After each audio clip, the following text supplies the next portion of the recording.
سيدنا محمد اللهم صل على سيدنا محمد وعلى آل سيدنا محمد اللهم صل على سيدنا محمد وعلى آل سيدنا بسم الله الرحمن الرحيم الحمد لله رب العالمين اللهم صل وسلم على سيدنا محمد مفتاح باب رحمة الله عدد ما في علم الله صلاة وسلاما دائمين بدوام ملك الله وعلى آله وصحبه اللهم صل على سيدنا محمد صلاة تفتح بها لنا فتوح العارفين وتفقهنا بها في الدين وعلى آله وصحبه.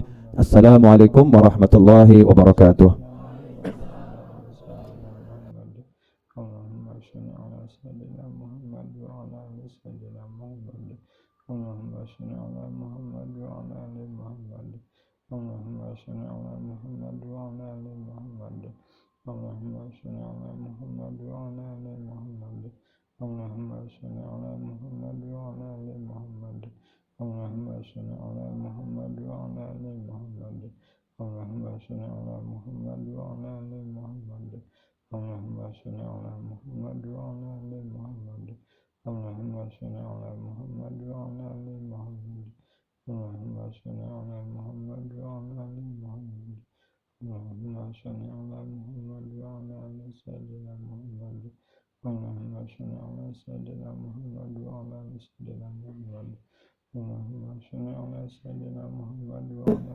Setelah minta dengan syariat yang tadi, maka harus ada yang namanya aksi. Aksinya apa? Beli butuh duit. Beli butuh duit.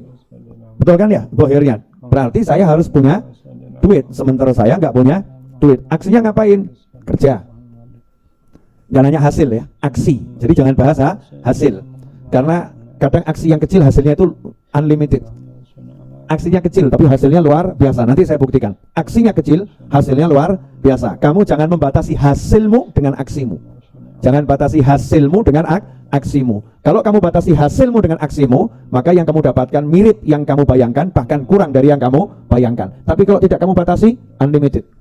Hasilnya nggak ada limitnya, nggak ada batasnya. Jadi aksi ya, aksi. Contoh, mau beli pesawat, aksinya jual tempe. Masuk akal nggak? Masuk akal. Kenapa? Orang pesawat butuh duit, jual tempe menghasilkan duit. Paling jawabannya, lah kapan tukune, kan begitu ya? Kapan belinya? Kalimat seperti ini mengandung kemusyrikan. Kapan kamu bisa beli dengan jual tempe? Itu mengandung kemusyrikan. Karena menganggap yang bisa membelikan pesawat adalah pekerjaan yang besar. Pekerjaan yang kecil tidak bisa. Ini musyrik. Karena pada hakikatnya yang bisa belikan hanya Allah subhanahu wa ta'ala. Saya jalani syariat, aksi yang saya mampu maksimal saat ini, ya ini. Kalau mampunya jual tempe, ya jual tempe, jangan duduk nganggur. Mampunya jual pisang, ya jual pisang. Mampunya itu jaga parkir, ya jaga parkir. Yang penting aksinya ada, tujuannya jelas, bidikannya arahnya tepat, bergerak. Perkara bergeraknya itu jalannya ngesot, gak apa-apa kan jalan. Beb, emang orang jalannya ngesot bisa sampai Jakarta, Beb? Oh bisa, kenapa? Kebetulan ketemu saya. Saya lihat, oh santri weekend ngesot. Saya samperin, kenapa kok ngesot? Ya Beb, habis jatuh motor, hilang Beb. Bahkan saya dituduh malingnya Beb, Masya Allah. Kebuki, naudzubillah min dzalik, insyaallah enggak ada santri weekend seperti itu ya. Terus enggak tego nih. Namanya ustadznya kan enggak tego ya. Ya udah ikut sama saya. Kebetulan ikut sama saya naik mobil yang barusan mau saya jual. Padahal saya jualnya di Jakarta. Sehingga ikut ke Jakarta numpang gratis naiknya Alphard. Masya Allah. Diantarkan sampai itu tujuan. Bahkan setiap perhentian diajak makannya gratis. Sampai tujuan capek udah nginep sama saya. Di mana? Hotel yang kamu suka. Masya Allah. Akhirnya dia pamer sama temennya. Ngesot sampai Jakarta. Paham maksud saya enggak? Aksinya ngesot, hasilnya sampai tujuan. Jadi kamu jangan batasi hasilmu dengan aksimu. Salah itu. Jangan batasi hasilmu dengan aksimu. Karena detik kamu membatasi hasilmu dengan aksimu, kamu melupakan Tuhanmu. Kamu melupakan Tuhanmu dan kamu mulai berjalan dengan hitung-hitunganmu sendiri. Nah itu orang yang enggak beragama. Orang yang beragama, Allah ajarkan, kamu tahu hakikatnya, kamu minta sama aku, jalani syariat. Ya jalani syariat. Nah contoh, dalam Al-Quran banyak sebetulnya. Cuman saya kalau nanti ngasih contoh banyak-banyak kan ya, kesian yang dikasih contoh, kelamaan dengarkannya kan lebih cepat lebih bagus. Ini alasan Ustadz untuk biar ceramahnya nggak lama-lama. Ya, dari perempuan dulu. Salah satu contoh atau dua contoh wanita di dalam Al-Quran yang aksinya nggak masuk akal tapi hasilnya luar biasa. Coba sebutkan nama. Perempuan loh. Maryam. Satu lagi siapa? Siti Asiyah ya. Yang disebutkan namanya di Al-Quran istri Fir'aun, ya, istri Fir'aun sama Sayyidatuna Maryam. Betul kan ya? Istri Fir'aun dulu deh. Istri Fir'aun dapat bayi namanya Musa alaihi salam, Nabi Musa. Dapat bayi namanya Nabi Musa alaihi salam. Bayi laki-laki. Buronan Fir'aun. Buronan Fir'aun. Tanya, aksinya membawa bayi laki-laki menghadap Fir'aun itu aksi yang hasilnya harusnya mati atau hidup? Harusnya hasilnya mati atau hidup? Mati. Yang bawa bayi tujuannya agar hidup atau agar mati? Agar hidup. Tujuannya agar bayi ini hidup dan diangkat jadi anak. Pertanyaan saya, ini masuk akal atau gila? Maaf ya Mbak ya. Fir'aun misalnya nih, mas-mas nih Fir'aun misal. Daripada saya mencontohkan orang lain kan enak murid sendiri gitu kan ya. Mas-mas nih Fir'aun, ini Fir'aun, Anda istrinya. Ya kan enak tuh jadi bagian yang enak, betul kan ya? Ini kelompok Fir'aun, ini kelompok istri Fir'aun. Ini kelompok Fir'aun ini udah mengeluarkan fatwa. Bayi laki-laki ketemu, bunuh. Bayi laki-laki ketemu, bunuh. Hidup, bunuh. Anda sebagai istri, dengar suami seperti itu, kira-kira kalau Anda menemukan bayi laki-laki, berani tidak ngomong, yang ini jangan dibunuh, ambil anak saja? Saya mau nanya. Padahal kamu tahu suamimu bengis, sadis, dan tidak punya ampun. Dan orangnya tak punya empati, bahkan simpati. Ngeri. Kira-kira akankah kamu bawa bayi itu menghadap suamimu? Ayo jawab yang keras. Tidak. Nah kalau tiba-tiba ada wanita mengatakan, saya akan menghadap suami saya dan akan saya sodorkan bayi ini kepadanya agar dia menjadikan ini anak angkat saya. Pertanyaannya, itu waras atau kewarasan? Buat orang yang pakai pola pikir mengatakan nggak masuk akal, betul ya? Perbuatannya ngawur nih, nggak masuk akal. Ini perbuatan yang sangat-sangat menjanjikan kematian, bukan kehidupan. Tapi istrinya Fir'aun punya semangat yang besar. Dia punya cita-cita yang besar dan dia tahu dari awal udah mukmin ini, paham. Ada Tuhan, ada Allah. Bermodalkan bismillah. Hasil itu urusan Allah. Tapi aksinya benar. Karena bayi ini kalau toh dipegang siapapun, ketahuan Fir'aun akan dibunuh. Betul kan? Ya, ketahuan siapapun nanti akan dibunuh. Daripada dibunuh lewat ketahuan orang lain, lebih baik saya yang menghadap. Toh walaupun saya ini mustahil diterima, tapi kan saya wanita, saya punya rayuan yang susah ditolak oleh pria. Masya Allah. Gitu Mbak. Berangkat nih menghadap Fir'aun. Jadi kan ini anak angkat yang menyejukkan hatiku dan hatimu. Bukan hati kami, enggak loh. Karena istri Fir'aun paham betul, Fir'aun hatinya enggak bersama dia. Fir'aun hatinya enggak bersama dia. Paham betul kalau Fir'aun ini beda. Makanya bilang penyejuk hatiku dan hatimu. Jadi kalau hatiku udah pasti sejuk, kalau hatimu wallahu alam gitu kan ya. Nah, majulah. Hasilnya diiyakan sama Fir'aun, dibiarkan hidup. Satu, itu tidak masuk akal, betul? Yang kedua, anak angkat, lebih tidak masuk akal. Yang ketiga, dimasukkan kamarnya Fir'aun, tidurnya di kamarnya Fir'aun, lebih tidak masuk akal. Nomor 4, ya, dicarikan ibu susu biar nggak mati nih bayi, lebih nggak masuk akal. Nomor 5, disayang, dibesarkan, ditimang-timang, ya diajak main, dipanggilkan guru-guru terhebat di kerajaan. Ini bukan lagi tidak masuk akal, ini jeglek ini. Mungkin orang di sekitar Fir'aun akan ngomong, wah raja kita ini kesurupan siapa ini? Kok begitu lembek? Tadinya kasar, lantang, begitu kena istrinya langsung keok. Betul?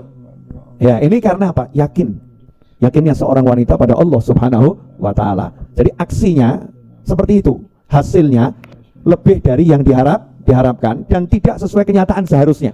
Kenyataan seharusnya hitung-hitungan mati, tapi hasilnya hidup bahkan sampai dewasa. Jelas? Yang kedua, so ada 3 ya. Yang kedua, ibunya Nabi Ismail alaihissalam. Ibunya Nabi Ismail alaihissalam. Ini dulu ya, ini wanita semua nih. Dan bukan Nabi semua, wali-wali semua. Ibunya Nabi Ismail alaihissalam ditinggal di Mekah. Batu, pasir, gak ada air, gak ada tumbuhan. Gunung, pasir, batu, sama bayi. Logikanya mati atau hidup? Mati. Dan saat itu kehabisan air, kehabisan bekal, gak ada minuman, gak ada ASI, karena masa menyusu udah habis. Ya udah habis, usia 2 tahunan. Logikanya si ibu harusnya meluk anaknya, terus ngomong, nah mari kita sambut Israel berdua. Aku tidak ingin mati, ya engkau jauh dariku atau aku jauh darimu. Aku pengen engkau dan aku romantik berpelukan, meninggalkan alam kehidupan menuju alam yang ada di sono. berpelukan. Terus dikenal dalam sejarah nanti. Nabi Ismail dan ibunya demi melaksanakan titah ilahi meninggal husnul khotimah berpelukan. Begitu? Enggak. Yang dilakukan enggak masuk akal. Bayinya ditaruh, si ibu lari ke gunung, sofa, kemudian di sofa ingak-inguk itu bahasa Jawa, bahasa Indonesianya apa? Tengok kanan, tengok kiri, enggak enak ya. Tengok kanan, tengok kiri, itu pun juga bukan Indonesia. Indonesia menoleh ke kanan, kemudian menoleh ke kiri. Betul kan ya? Dan melihat ke sekeliling, ke sekitar, adakah manusia di sana? Panjangnya luar biasa. Bahasa Jawa, ingak-inguk, selesai. Asik lah, ingak-inguk. Ingak-inguk, tidak ada manusia, pindah ke marwah. Pindah ke marwah. Ingak-inguk, nggak ada manusia, mestinya kan kembali ke anaknya. Terus anaknya digendong. Nah, ibu udah usaha, tapi udah menurut Google Map dan Google Earth. Ya, Google Earth, ibu sudah lihat pakai satelit. Ya, ini ada air kedalaman sekian ratus meter. Ada manusia, jauhnya adalah puluhan atau ratusan kilo. Jadi nggak mungkin ada air muncul dari bumi dan hujan. Ini jelas nggak ada awan, panasnya luar biasa. Jadi nggak mungkin ada air netes dari langit dan tidak mungkin ada musafir lewat. Nggak mungkin. Jadi daripada nanti ibu mati ketika lari Safa Marwah, lebih baik kita berpelukan menunggu ajal tiba. Ini fakta ya. Tapi apakah begitu yang dilakukan ibunya Nabi Ismail alaihissalam? Tidak. Syariatnya apa? Yang ngasih air bukan kita ngebor sumur. Yang ngasih air bukan musafir lewat. Yang ngasih air bukan hujan turun dari langit, mesti ada mendung. Ya. Yang ngasih air Allah Subhanahu wa ta'ala. Jangan batasi kekuasaan ilahi dengan pola pikir yang kamu ngerti. Jangan batasi kekuasaan ilahi dengan pola pikir yang kamu ngerti. Yang diketahui oleh ibunya Nabi Ismail alaihissalam adalah hakikatnya semua dari Allah, oleh Allah, untuk Allah, dengan Allah. Bismillah, Allah yang bisa, aku tidak bisa. Tugasku minta sama Allah. Ikhtiarnya bisanya apa? Ikhtiar yang masuk akal bukan menggali karena nggak punya alat gali, betul. Ikhtiar yang paling masuk akal, cari musafir lewat. Kalau ada 40 kilo kelihatan mata, dikejar itu.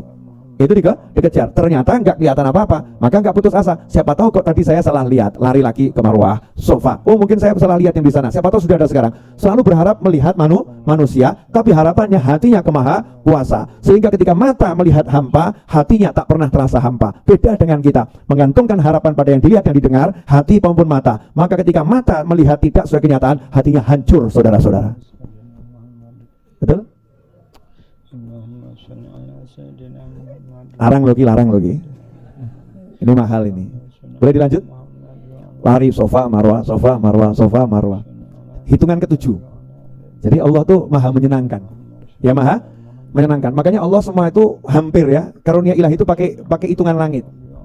7 lapis langit, 7 lapis bumi. Ya kan ya? Pakai hitungan, ada angkanya. Dan angkanya cantik. Ya, angkanya cantik. 7 lapis langit, 7 lapis bumi. Sofa marwah 7 kali, tawaf 7 putaran, maka air pun muncul dari 7 lapis bumi. Di mana? Di sofa? Enggak. Di marwah? Enggak. Ternyata di kaki anaknya. Oe. Jejak, bukan ngebur, jejak. Kaki. Air muncul. Saya mau nanya, usahanya mungkin enggak munculkan air? Enggak.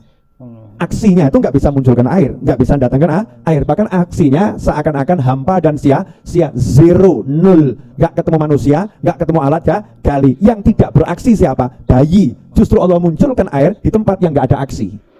Betul? Tapi yang paling butuh siapa? Bayi. Bayinya nggak beraksi tapi paling butuh. Allah munculkan di dekat situ, sehingga si bayi nggak repot, si ibu tidak repot. Itu hasil awal. Hasil berikutnya, burung datang karena ada air.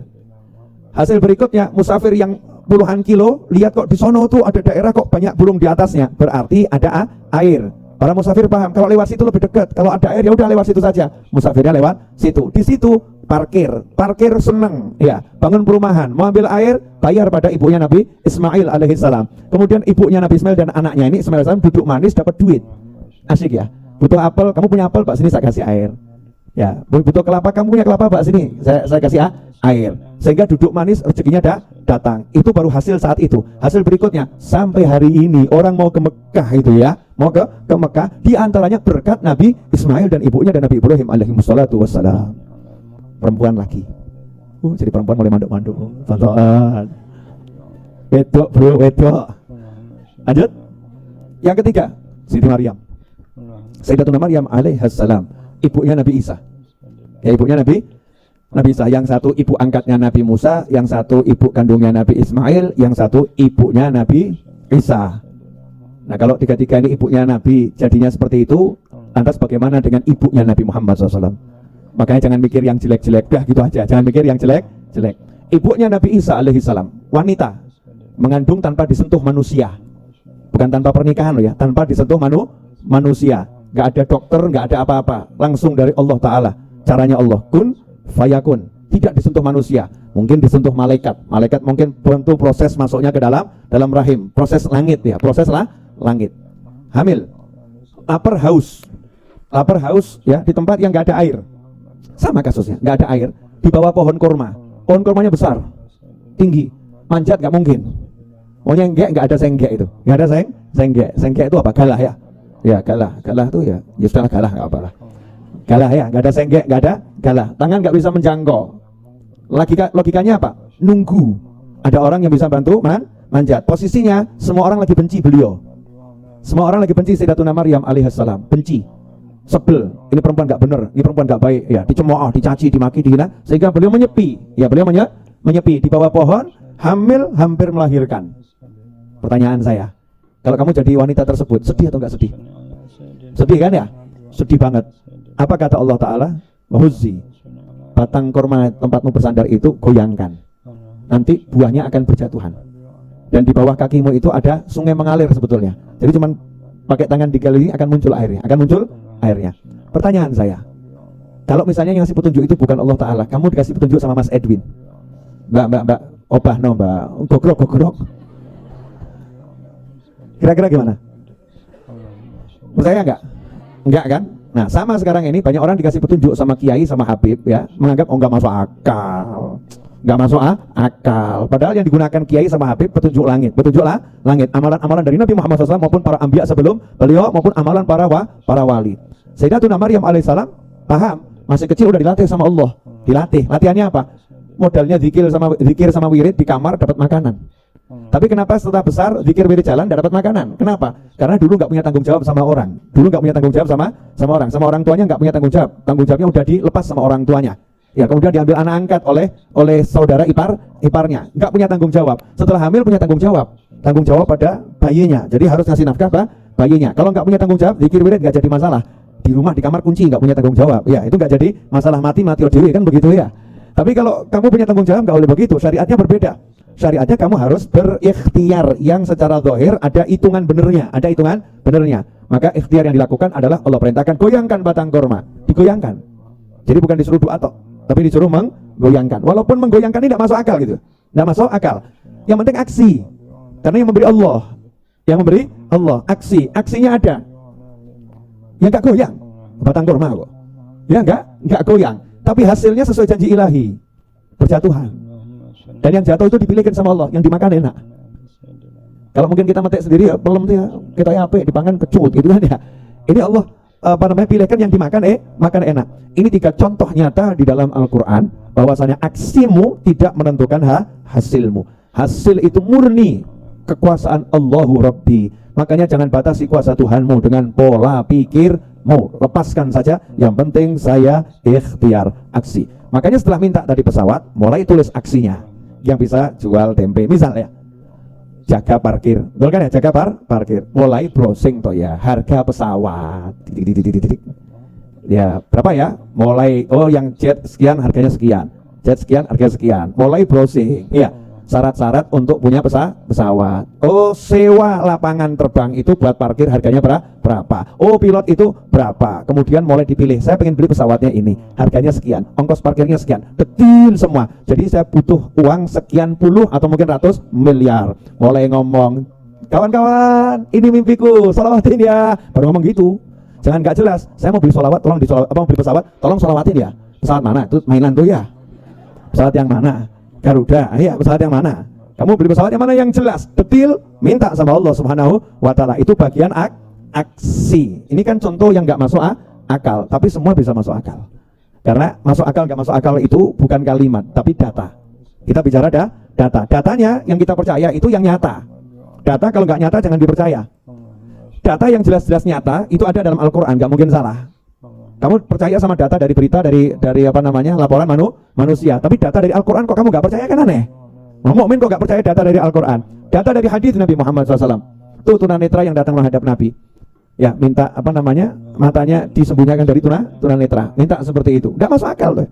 Namanya mata tunanetra ini ya harus operasi, ganti kornea, macam-macam banyak ya.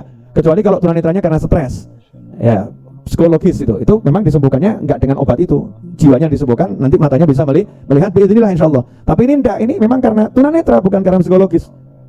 Sembuhnya dengan apa? Disuruh ikhtiarnya sholat hajat, kemudian angkat tangan berdoa.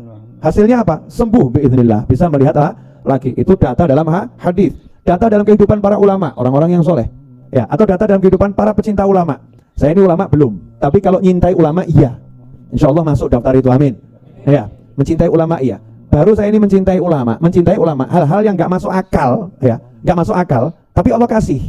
Tapi dengan syarat saya mau beraksi. Makanya setiap kali saya pengen sesuatu, saya mulai dengan apa? Minta sama Allah, dan mintanya nggak pernah berhenti. Setelah itu saya beraksi. Aksinya contoh, misal waktu mau beli ini ya, aksinya temboknya saya tulisi dulu. Tanah di balik tembok ini insya Allah akan kami beli. Doakan, cek itu. Masih ada insya Allah kalau apa namanya di dunia maya, jejak digitalnya insya Allah masih ada, foto-fotonya masih ada. Mulai begitu. Termasuk Ustadz Iis misalnya, ya, Ustadz Iis itu kalau pengen gitu ya tidur mulai dengan nundukkan kepala, itu misal, cuman contoh, misal itu mulai aksi, hasilnya ternyata melek, ya berarti gagal. Sempat tidur nggak Ustadz? Oh berarti berhasil ya, sempat tidur. Berarti berhasil. Monggo diunjuk. Iklan.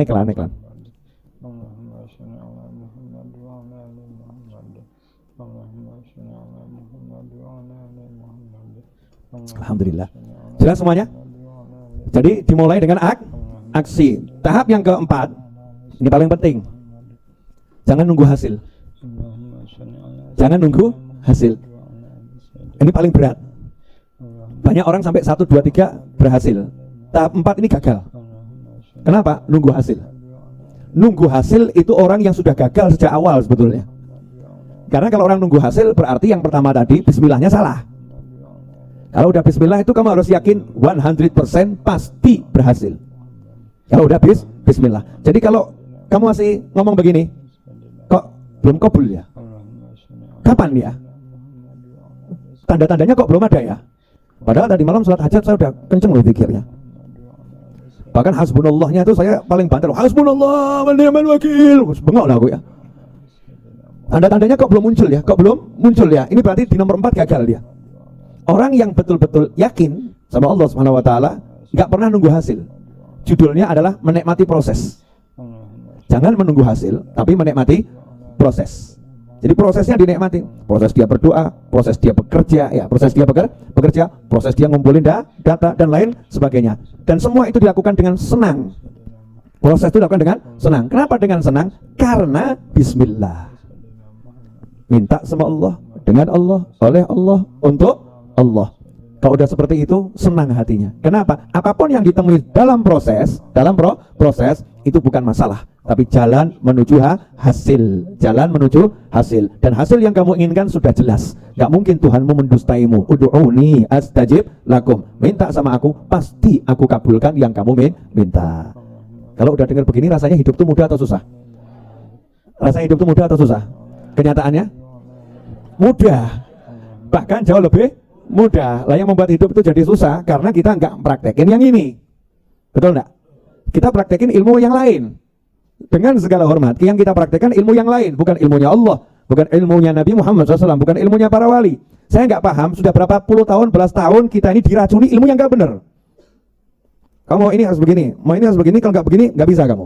Nggak begini nggak bisa kamu. Kamu begini salah kamu. Ini. Pemahaman yang nggak benar. Ilmu itu kalau nggak sesuai syariat Allah Ta'ala, salah. Makanya pertama kali kita harus belajar benar apa syariatnya Allah Ta'ala, sehingga ilmu yang lain itu nanti kalau masuk jadi pelengkap untuk menjelaskan syariat Allah yang kita pahami agar pemahaman kita lebih luas.